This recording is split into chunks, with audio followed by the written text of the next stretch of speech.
Salut, j'espère que vous allez bien. On se retrouve aujourd'hui pour une nouvelle vidéo. On va parler planification et temps passé avec Dieu. Donc avec toutes nos préoccupations, nos emplois du temps, nos divertissements, nos préoccupations, etc., il devient très difficile à notre époque, je trouve, de passer du temps avec Dieu. Je sais pas si c'était pareil avant, mais en tout cas, je trouve qu'aujourd'hui, c'est hyper difficile de savoir passer du temps avec Dieu. Et pourquoi je dis savoir? Parce que je pense que, en fait, aujourd'hui, on a besoin d'apprendre à savoir passer du temps avec Dieu, c'est-à-dire apprendre à prendre du temps pour lui, apprendre à passer des temps de qualité avec lui. Et en réalité, on se rend compte que c'est pas si facile que ça. Et moi, j'ai mis beaucoup de temps à comprendre ma manière de fonctionner avec Dieu, qu'est-ce que j'aimais, qu'est-ce qu'il me fallait, quelle routine est-ce que je devais avoir, parce que surtout ce mot, la routine, horrible pour moi. Vraiment, il y a quelque chose que j'aime pas vraiment, c'est les choses routinières. Tous les jours à telle heure, on fait ça, on fait ci, on fait ça. J'aime pas du tout ça. Du coup, ça me demandait beaucoup d'efforts de me dire, ah bah avec Dieu, il faut qu'à telle heure je me lève, que là, ça soit mon temps de prière, là, ça soit mon temps de louange, là, ceci, tout le temps la même chose tous les jours. Et ça devenait très difficile pour moi et c'est pour ça notamment que j'arrivais vraiment pas à être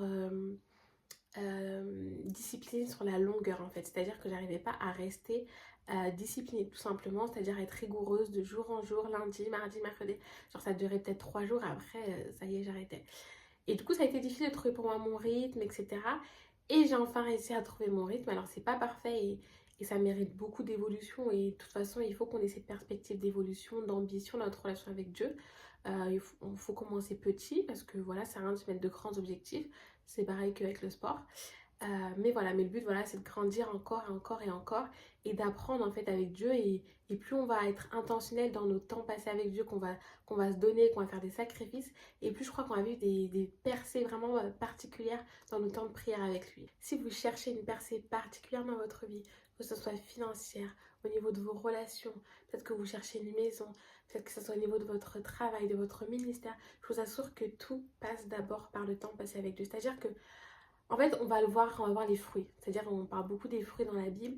Et en fait, les fruits que vous portez dans la vie, c'est les résultats de vos temps passés dans le secret avec Dieu. C'est-à-dire que on est censé voir des bons fruits dans la vie d'une personne qui passe des temps de qualité, des vrais temps, des temps à part, mis avec Dieu, en fait, tout simplement. Et c'est-à-dire que on va voir, en fait, tout va découler, en fait. C'est-à-dire que le point de départ, vraiment la source de toute chose, c'est vraiment la relation avec Dieu, c'est l'intimité avec Dieu. Et une fois qu'il y a ça d'établi, qu'il y a ça qui... Même si ça n'a pas besoin d'être 3 heures par jour, hein, même 20 minutes, je vous assure que 20 minutes tous les jours avec Dieu, et ben vous allez voir quelque chose de différent, vous allez voir les fruits, vous allez voir quelque chose qui va en découler de particulier, peut-être que vous aurez des facilités, je sais pas, peut-être vous passez de meilleures journées, vous avez plus de force, vous êtes moins fatigué, c'est des toutes petites choses, mais c'est des choses qui font la différence. Donc la première chose, c'est de trouver la manière dont vous avez besoin de passer du temps avec Dieu.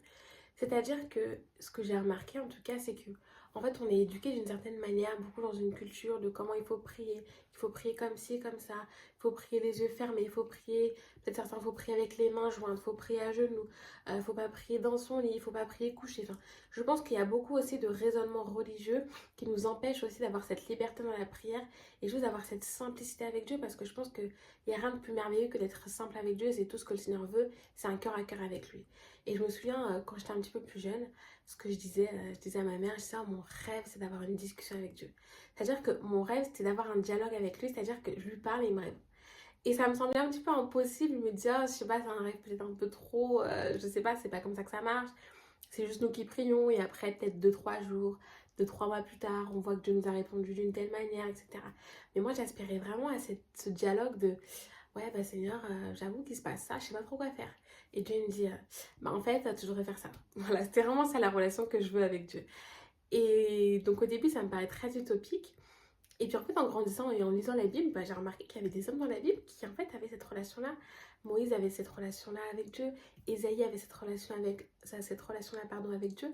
Et en fait, je me suis rendu compte, bah en fait, c'est pas impossible. Et j'ai commencé à réfléchir et à me dire, mais pourquoi ces hommes-là, ils ont une telle relation avec Dieu et pourquoi pas moi, pourquoi pas tout le monde n'a pas cette relation-là avec Dieu. Et donc j'ai essayé de comprendre et en fait, tout simplement en étudiant la Bible, bah, je me suis rendu compte que c'était des hommes qui passaient du temps avec Dieu, qui cherchaient à voir la face de Dieu, qui se mettaient à part. Et vraiment, il y a vraiment ce terme de se mettre à part avec Dieu. Et on voit même Jésus, c'est ce qu'il faisait lorsqu'il était avec ses disciples. Il avait beau être entouré des disciples, des personnes qui partageaient sa foi, ses valeurs, mais il avait besoin de ce temps où il allait se réfugier en haut de la montagne, la nuit, avoir ce temps seul à seul avec Dieu, un cœur à cœur avec le Père. Et je crois que c'est primordial, c'est la base de tout d'avoir son cœur à cœur avec le Père. Maintenant, comment le faire? Moi je pense réellement qu'il n'y a rien de plus beau que d'être simple avec Dieu. Si pour vous, votre temps avec Dieu, c'est juste, votre cœur à cœur avec Dieu, c'est juste de dessiner. Dessiner, prenez ce temps de juste de dessiner et vous allez voir que Dieu va vous donner des images. Parce que peut-être que Dieu vous parle énormément en vision et vous avez besoin de les retranscrire pour mémoriser ce que le Seigneur est en train de vous dire. Parce que peut-être que vous avez souvent entendu, oui, le Seigneur m'a dit telle parole et il faut noter les paroles que Dieu, le Seigneur, vous donne. Mais sauf que vous n'entendez peut-être pas forcément des paroles, mais vous voyez des images. Dessinez ces images pour que vous puissiez les retenir et ne jamais les oublier parce que c'est des images précieuses autant que des phrases en fait. Peut-être que vous, ça va être des louanges spontanées. Peut-être que vous jouez au piano, donc c'est juste un temps au piano avec Dieu. Et en fait, il y a tellement de manières d'expérimenter tout ça, cette discussion avec Dieu. Je pense que c'est vraiment une discussion avec Dieu. Et moi, ma relation avec Dieu, je la vois vraiment comme un date, je sais pas, avec mon mec. Genre vraiment ce truc de j'apprends à connaître quelqu'un. Vous venez de rencontrer quelqu'un, un mec, une fille. Vous venez de rencontrer quelqu'un, forcément vous avez envie d'apprendre à la connaître. Donc vous discutez par message, par téléphone. Après vous faites des FaceTime. Ensuite vous commencez à vous voir, vous planifiez vos sorties. Donc lundi, ouais, moi j'avoue, je préfère le cinéma, je préfère le restaurant. Ah ouais, tu préfères quel type de restaurant? Je préfère faire cette sortie-là. Ah ouais, quelle sortie-là? D'être sortie bowling. Enfin, j'en sais rien. Et en fait, c'est beaucoup d'alternatives, on va avoir peut-être un musée, etc. Et je pense que c'est comme ça qu'elle doit être notre relation avec Dieu, c'est-à-dire qu'elle n'a pas besoin d'être fixe. Je pense qu'il y a des temps vraiment précis, voilà, où voilà, c'est notre temps avec Dieu, c'est comme ça, c'est mon moment où je lis ma Bible, etc. Mais je pense qu'il faut aussi être libre dans sa relation avec Dieu. Et peut-être que le lundi, c'est mon moment où je lis ma Bible. C'est juste ça, juste lire ma Bible, voilà, je ne me mets pas de restrictions, la louange, la prière, etc. Juste je lis ma Bible et puis si après j'ai besoin de prier, je prie. Mais voilà, c'est juste mon moment où je lis ma Bible. Peut-être que le mardi, c'est mon moment worship. Peut-être que c'est, juste je mets ma musique, je mets une playlist que j'ai déjà faite et voilà, et je loue mon Seigneur et je l'adore et je prends mes combats aussi dans la prière, je gagne mes combats dans la prière, pas dans la prière, pardon, dans la louange. Voilà, ça peut être un moment comme ça. Ensuite, ça peut être le mercredi, je me balade dehors. Donc c'est au moment où je suis dans l'expectative de la voix de Dieu, de la parole de Dieu. Et je regarde sa création et je m'émerveille de ce qu'il fait. Et voilà, et peut-être que le Seigneur va venir me parler par des pensées, par ceci, par cela. Peut-être que voilà, ensuite après le jeudi, ça peut être juste un temps d'écriture. Vous écrivez vos pensées comme peut-être un journal intime. Et puis vous allez voir quand finalement c'est le Saint-Esprit qui est en train de vous inspirer. Peut-être des messages pour vos prédications. Peut-être juste des messages d'encouragement. Peut-être que vous allez commencer à recevoir des choses pour des gens. Et le vendredi, ça peut être le jour où c'est la prière pour les autres. Où c'est vraiment, vous vous mettez en retrait. Et vous priez seulement pour les autres, pour votre famille, pour le monde, pour la France, pour votre église, pour vos amis, pour vos proches, pour vos collègues. C'est vraiment le jour où vous priez pour les autres. Et peut-être le samedi, je sais pas, peut-être que vous allez à l'église le samedi, comme moi c'est le groupe de jeunes. Voilà, c'est mon temps social. Ou peut-être que juste même en dehors de l'église, vous allez juste voir des personnes, boire un verre, aller au restaurant, j'en sais rien. En fait, je pense que c'est vraiment ça, quand j'imagine en tout cas planifier sa vie avec Dieu, sa semaine notamment, c'est dans la liberté d'avoir des choses carrées, parce que Dieu aime l'ordre. Et en fait, je pense que ça va beaucoup vous aider à être libre dans vos temps de prière si vous avez un petit peu cette ligne directrice. Comme je l'ai dit, lundi c'est ça, mardi ça. Et ça peut être juste cette semaine c'est comme ça, la semaine d'après on change. Vous testez des choses, peut-être au début, vous vous rendez compte que en fait vous avez du mal à rester concentré dans la prière le soir. Ok, faut que j'essaye de le faire le matin. Alors peut-être que c'est dur pour vous de vous lever le matin, pas de pression, on se met pas de pression, ça peut être juste votre temps dans la voiture. Moi, c'est ce que je fais notamment.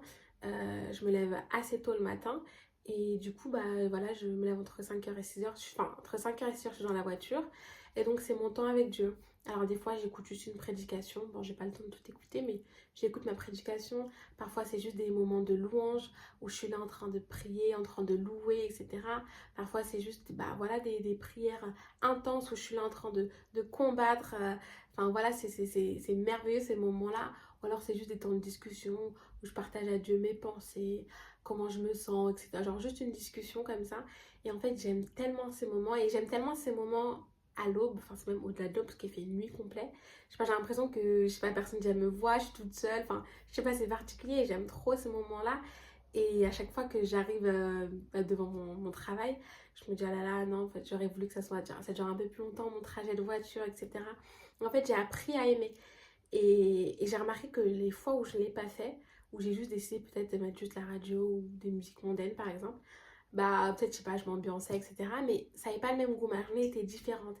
Et vraiment de commencer ma journée comme ça avec Dieu, alors sans forcément me lever plus tôt parce que c'est dur de se lever plus tôt, mais juste ces 20 minutes avec Dieu, elles font mais tellement la différence dans mon cœur, ça lave mon cœur, ça prépare mon cœur pour les autres, pour mes collègues, pour les personnes que je vais rencontrer, etc.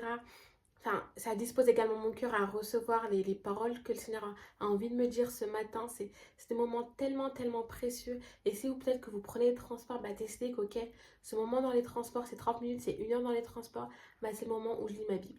Et c'est une discipline que je m'instaure. C'est je lis ma Bible, je lis ma Bible, je lis ma Bible. Pas forcément en méditation, en mode je surligne, etc. Juste je lis ma Bible. Peut-être que vous êtes une maman, une mère au foyer, peut-être que vous avez un bébé. Bah, je sais que ça peut être compliqué pour ça et je pense qu'il ne faut pas non plus se mettre beaucoup de pression selon les situations. Dieu ne nous culpabilise pas et c'est pas du tout ce que je veux faire non plus, je ne veux pas du tout vous culpabiliser. Mais peut-être que vous pouvez, bah, par exemple, en train de bercer votre bébé dans les bras pour l'endormir à la sieste, et bah, ça peut être votre moment où vous le bercez en chantant des louanges. Du coup, c'est votre moment worship. Et peut-être que c'est pas longtemps, mais je pense vraiment que ça va faire la différence. Peut-être que vous aurez plus de patience, vous aurez peut-être plus d'amour, ça va être peut-être un moment de repos. Le Seigneur va vous fortifier, va vous redonner des forces. Donc il faut vraiment pas négliger tous les temps qu'on peut maximiser. Ça, c'est vraiment, je parle vraiment de la maximisation au max de tous ces temps déjà qu'on a là.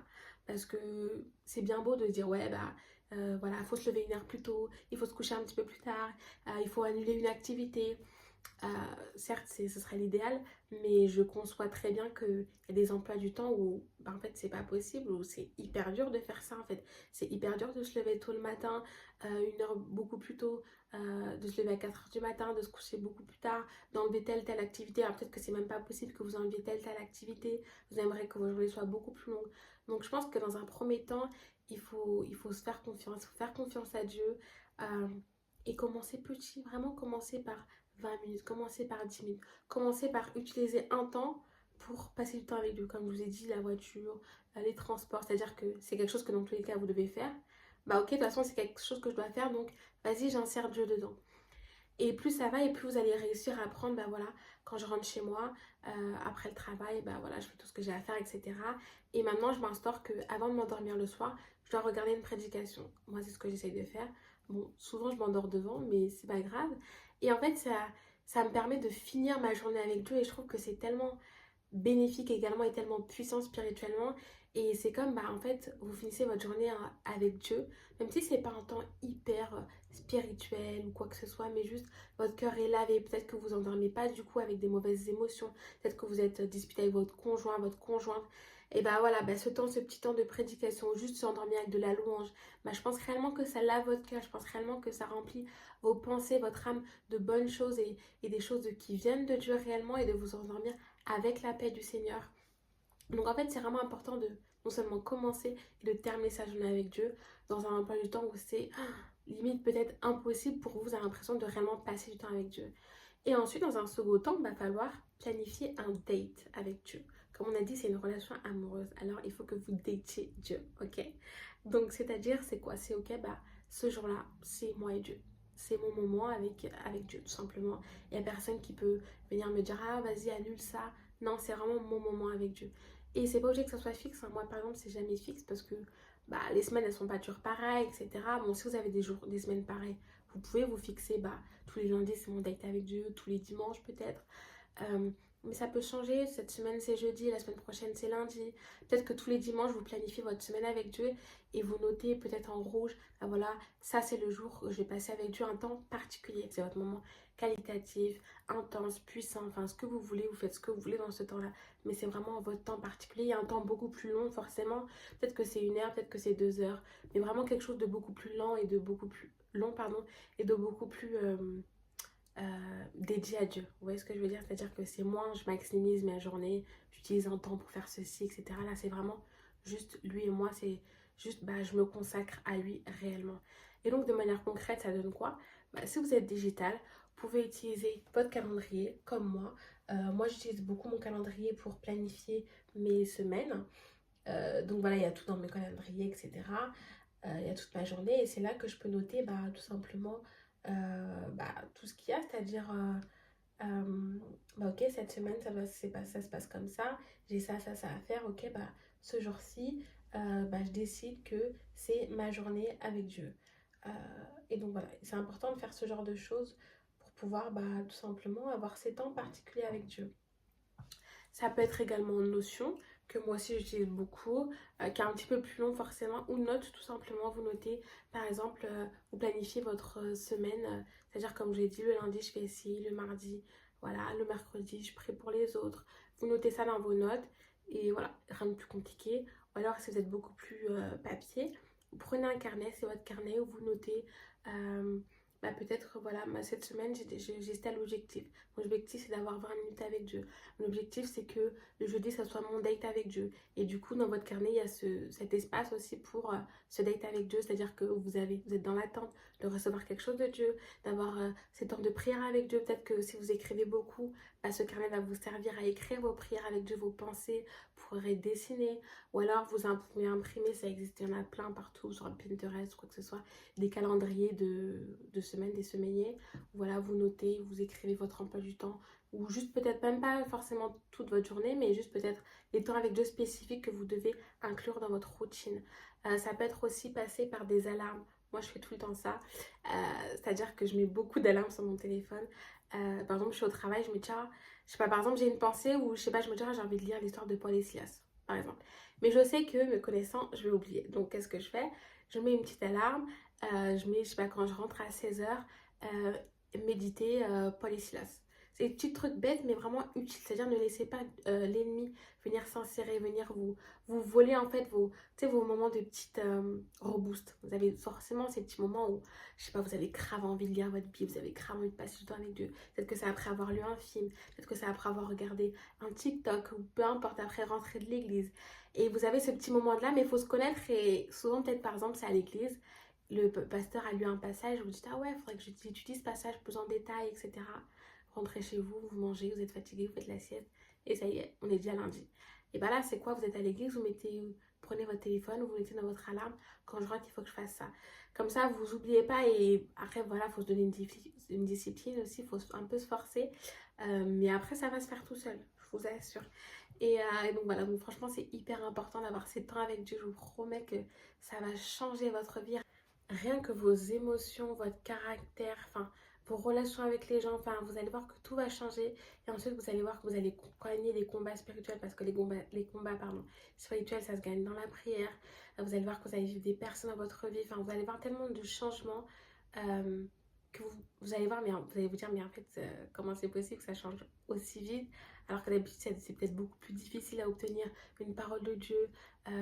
Peut-être d'entendre la voix de Dieu, d'avoir le discernement. Et en fait, plus vous allez passer du temps avec Dieu, plus vous allez avoir l'ADN de Christ, plus vous allez connaître la voix du Seigneur, la voix du Saint-Esprit. Vous allez avoir cette sensibilité parce que vous aurez l'habitude tout simplement de passer du temps avec lui, d'avoir le cœur disposé, d'avoir le cœur lavé et purifié devant lui. Et en fait, c'est tout ce qu'on veut, non? C'est avoir une relation avec Dieu, un dialogue avec lui. Donc voilà, je vous invite vraiment à avoir ces temps particuliers avec lui. Donc voilà, j'espère que cette vidéo vous aura aidé. N'hésitez pas à liker cette vidéo, à me donner votre avis en commentaire, à la partager. On se retrouve bientôt pour une nouvelle vidéo. Ciao, ciao!